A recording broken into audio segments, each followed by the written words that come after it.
লুকোচুরি চিরদিন পর্ব ১ হারিয়ে যাওয়া বন্ধু ২০০৫ সালের এক গরমের দুপুর কলকাতার এক প্রান্তে পড়ে থাকা পুরনো পরিত্যক্ত বাড়িটা নিয়ে সবার মধ্যে একটা রহস্যময় আকর্ষণ ছিল। পলাশ, অনিকেত, রাজীব, সোহিনী এবং রিমি ৫ বন্ধু মিলে ঠিক করল সেদিন বিকেলে ওরা সেখানে লুকোচুরি খেলবে।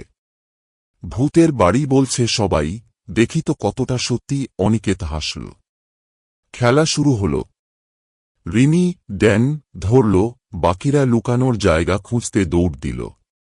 বাড়ির ধুলো মাখা করিডোর, আধভাঙা সিঁড়ি আর অন্ধকার ঘরগুলোতে সবাই ছড়িয়ে পড়ল। মিনিট ১০ পর একে একে সবাই ফিরে এলো, শুধু পলাশ ছাড়া। পলাশ, রাজীব চিৎকার করল, কিন্তু কোথাও তার সাড়া নেই। সন্ধে ঘনিয়ে এলো, পলাশ আর এল না। ওরা পুরো বাড়ি খুঁজে ফেলল, ছাদ থেকে বেসমেন্ট পর্যন্ত, কিন্তু কোনো চিহ্ন নেই। আতঙ্কিত হয়ে ওরা পুলিশকে জানাল, কিন্তু পলাশ আর কখনো ফিরে এলো না।